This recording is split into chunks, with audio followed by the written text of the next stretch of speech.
રામ રામ જય માતાજી.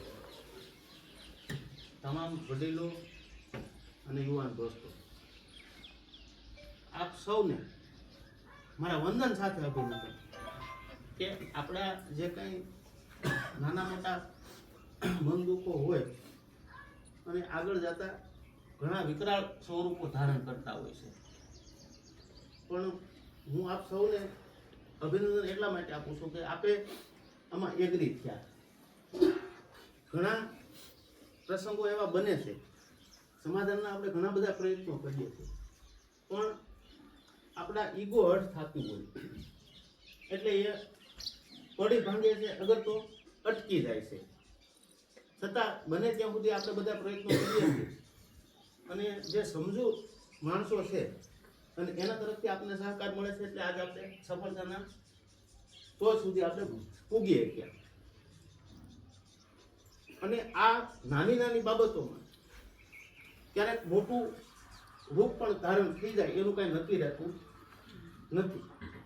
ખાસ તો જ્યારે મારે અને તમારે કાંઈક મનદુખ થાય તો પછી ત્રીજી વ્યક્તિ આમાં લાભ લેતી અને કહેતો હતો અને કહેતીથી ઢાલતી, પણ બધા હારે સંપીને જો રહેતા હોય તો કાંઈ મારા તરફથી કોઈને કંઈ દુઃખ લાગ્યું હતું તો હું તમારી હારે બોલતો હતો, તમે મને પૂછી કે કહેવાના કે ભાઈ તમે આ જગ્યાએ આવી વાત કરી હતી તો એમાં શું હતું, પણ હું ને તમે બોલતા ન હોય એટલે એ વાત આગળ જતા જતા વધતી જાય. એટલે ખાસ તો જે કાંઈ કોઈ હવે પછીને પણ કાંઈક ઇસ્યુ બને છે, કોઈ પ્રશ્ન બને તો આમાં બેસી અને ચર્ચા કરી લઈએ કે ભાઈ આ આવું હતું તો આમાં શું હતું, તો એમાં કાંઈક તમને સાચી વસ્તુ જાણવા મળશે.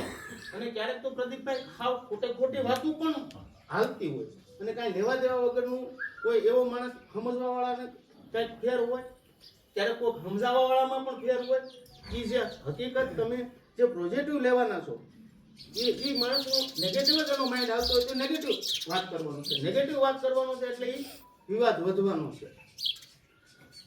એક ડોશીની પાસે પ્રદીપભાઈ એક વાંદરું હતું અને એક બોકડો હતો.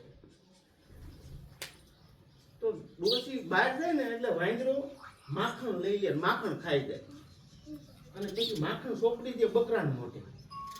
એટલે ડોશી આવે જો માખણ ક્યારું ખાઈ ગયો છે કે આ બોકડો જ ખાઈ ગયો છે, એટલે બોકડાને જ માર મળે. એટલે આવી રીતે માખણ ખાવા વાળા એટલે કે એવી રીતે તમે જ્યારે જુદા હશો ને ત્યારે એ બધું થાય અને જો પસ્તાવો થઈ જતી હોય તો આવા પ્રશ્નો ઊભા ન થાય. અને બધા ભાઈઓ હળી મળીને રહ્યો, સંગઠિત બનો. પછી આપણા જે કુરિવાજો છે એને પણ તિરાંજલિ આપો.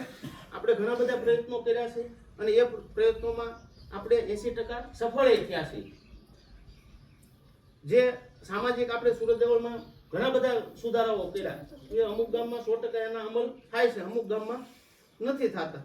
પણ આપણે સુરત દાદાને પ્રાર્થના કરીએ કે બધી જગ્યાએ આપણા જે કંઈ સુધારાઓ છે એ બધા પોતાનો અમલ કરે. એનો તમને હું દાખલો આપું. આપણે જેટલા સુધારાઓ અમલ કરવા માટે કે જે કંઈ સૂચવા છે સમાજને માટે, એ અન્ય સમાજોએ એ બધાએ આપણી કોપી મારી અને એના સમાજમાં સુધારા કર્યા છે અને એને એનો અમલ કર્યો છે. આપણે એ અમલ નથી કરી શકતા પણ એ લોકોએ અમલ કર્યો છે, બીજી જ્ઞાતિએ અમલ કર્યો છે, એ આપણી પાસેથી ક્યાંક શીખે છે. તો આપણે બધાને શીખવાડવા વાળા છીએ, તો આપણે પણ કંઈક થોડો ઘણો સુધારો કરવો જોઈએ અને એ સમાજને માટે અને આર્થિક રીતે, સામાજિક રીતે, બધી રીતે ફાયદાકારક છે. અને આવું હજી ક્યાંય કોઈ બીજા ગામમાં હોય અને અમારા ધ્યાન ઉપર ન હોય કે ભાઈ આવા આ ગામમાં વાંધાઓ હાલે છે, તો આપ વડીલો અને યુવાનો અમારું ધ્યાન દોરજો. બનતા અમારાથી જે થતા પ્રયત્નો હશે તે તમામ અમે પ્રયત્નો કરશું સમાધાનના. અને બીજું અમારા લાયક જે કાંઈ કામ હોય તો વિના સંકોચે એક ભાઈ તરીકે આપ કામ સિંધી શકો છો. અસ્તુ. જય સૂર્યદેવ.